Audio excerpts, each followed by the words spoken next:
Winter's coming and my get ready for winter list is not getting any shorter. Today we're going to do 3 projects to get the snowblower winter ready. We're going to start by changing the oil in the gearbox.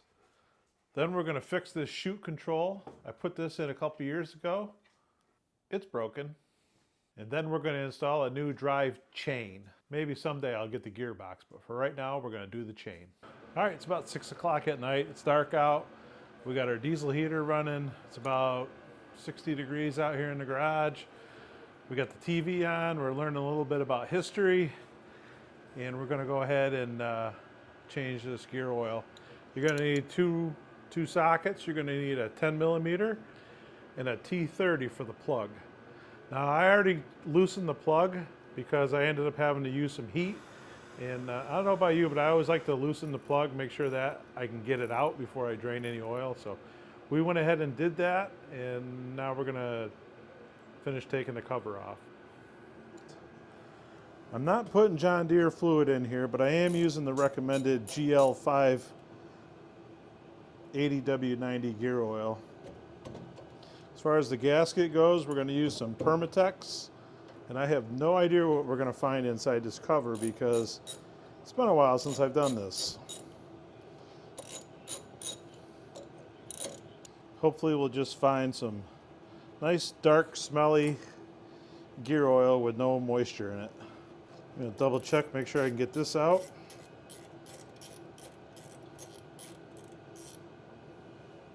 It's not damaged. I don't know if it's magnetic or not. Let's see. Nope, not magnetic. Oh, that was pretty easy.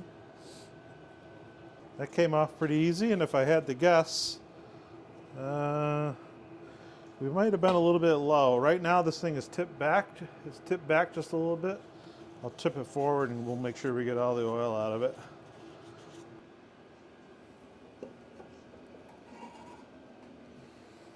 All right, there it is. Doesn't look terrible. Doesn't look like there's any moisture in it. She looks brand new in there. I don't see any chipped teeth. Let's see if I can spin it.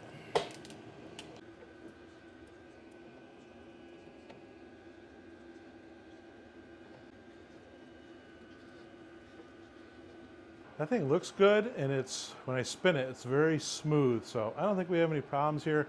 I'm going to go ahead and clean off the cover. I'm going to put some Permatex on there and then we'll put it all back together.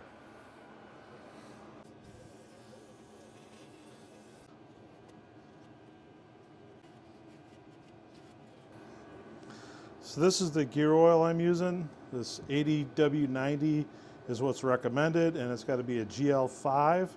So that's what I picked up. I just went ahead and shut the heater down. It's like 63 degrees in here right now.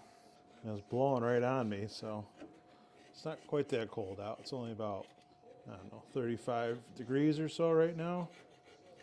All right, we got the surfaces cleaned up. I used this straight razor blade, and then I used the Scotch-Brite pad just to get some of the stuff off. I also used a little bit of brake cleaner and got the surfaces pretty good. We went ahead and put some Permatex on the cover, and now we're just going to go ahead and get it installed.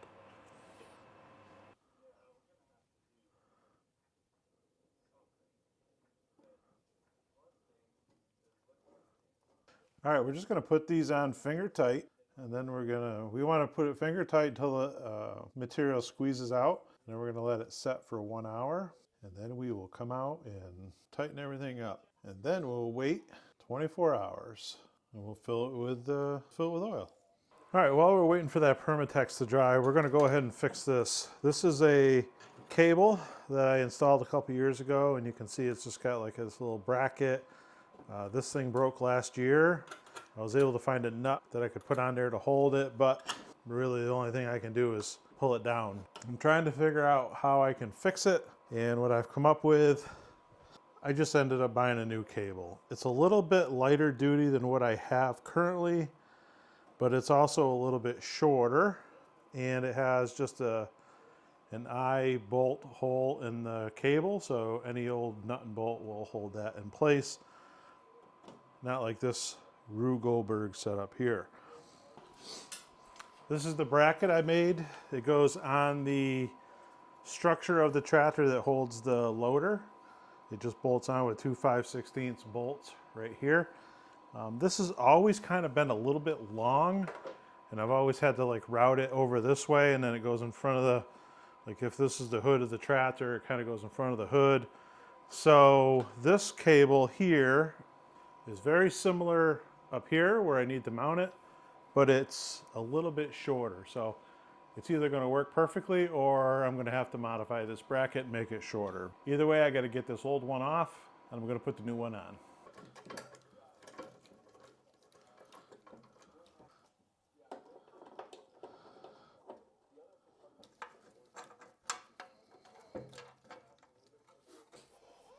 All right, now that we got this off, I'm going to just throw this over there.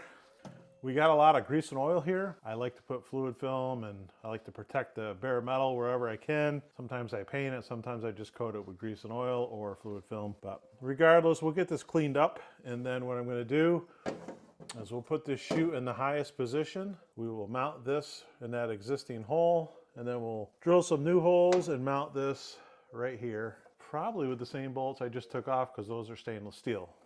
So. All right, my hardware selection is a little bit light. I've got this, looks like a 5/16 bolt. We're gonna put that in here. I'm gonna put a nut and a lock washer on this side. I'm gonna create a stud, I hope. And then on the very outside, I got a nylock nut. And I think I have enough stud here that I think it'll work out. Stand by. Okay, so that one was a little bit short. I got one just a tad bit longer, should work out perfect. Whatever, so I just went to a different bolt. It's got a flange nut or a flange head on it. So I'm not gonna need a washer on the back side. And then on this side, I'm just gonna put a lock washer. We'll cinch this down, and then we should have enough thread for the lock nut.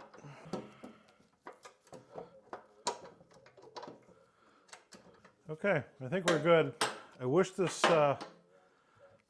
bolt was just a tad bit longer, but it's gonna have to work because that's all I got. So now the handle is all the way in, so I'm gonna bring the chute as high as it'll go, and then this will be where I mount that.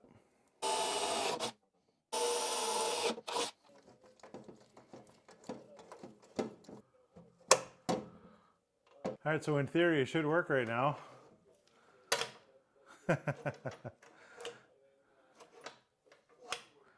Total bust. So now if I got the chute up, I can pull on this, it'll lower it. The problem is, when I do that, it does this. But when the snow comes out, it should raise that up and limit how high it goes. Considering the other one was broken, I'm gonna have to give this one a shot, but might be a no-go. But we won't know until we try it. All right, we got the old cable off. We got the new cable on. I think lengthwise we're going to be all right. We've got that little bit of a wonky setup up here at the chute, but this thing fits perfect into the mount that I made for the other one, so it should bolt on just fine. The only issue we're going to have is we're not going to be able to raise the chute unless there's snow coming out of it. So I don't know. We'll try it. The other one's broke, so this is the one we're going to try for this year. Worst case is I just find a spot for the chute and I'll just tighten the bolts and we'll just leave it set. This is a luxury that I honestly don't really need, but it's nice to have.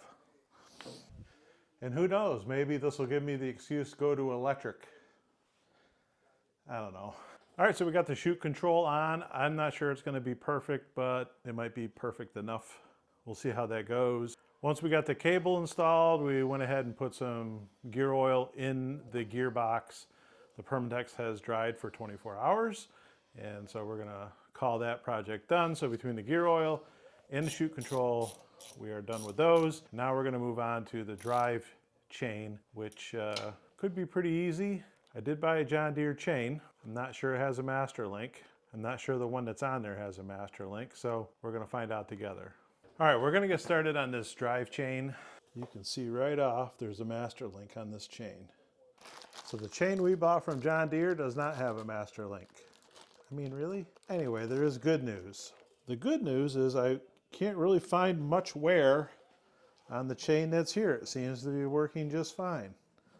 There's no slop, there's no play. I mean, it seems to be adjusted pretty good, and it's smooth like butter. So I think I'm going to let the chain ride. However, what I did find, 2 set screws missing. And if you look in there, everything looks good in there too. So I think all I really need to do is find a couple of set screws. I'm not going to change this chain just to change the chain or just because I'm making a video. I'm going to run it. I just got to find a couple of set screws. I'm going to look in the owner's manual, see if they're even supposed to be there. I'm pretty sure they are. Let me just double check that. All right, the owner's manual doesn't really have a breakdown of the parts. It actually doesn't even look like the same blower. This is the owner's manual that came with it. I do have this insert in here, which shows the sprocket and the keyway. It also shows these 2 pieces here, number 10. I don't have a part number for it. I'm going to go look for part number 10. And once I find those, I'm going to order a couple of them and I'm going to install them. But the chain is staying. I'm not changing that chain. It looks like it's in perfect condition. I'll just clean it all up, make sure it's soiled and lubricated for winter, and I think we're going to be in good shape. Let me go find those set screws and I'll be right back. All right, part number 10, not really that easy to find. I found a bunch of mixed information on the internet. One source told me it was an M8 by 1. Another source told me it was a 3/8. So through trial and error, I was able to determine that my sprocket, the set screw, is a 5/16 18 thread, and it needs to be at least 1 1/4 inches long to go from here to that key stock. So I ended up landing on a 5/16 18 by 1 1/4 bolt. That'll work for what I need, and quite honestly, I think it would be almost impossible for this thing to come off, given that the chain is so short and there's really no force pushing it out. So, but I'm going to go ahead and put the one in. I'm not going to worry about this one over here.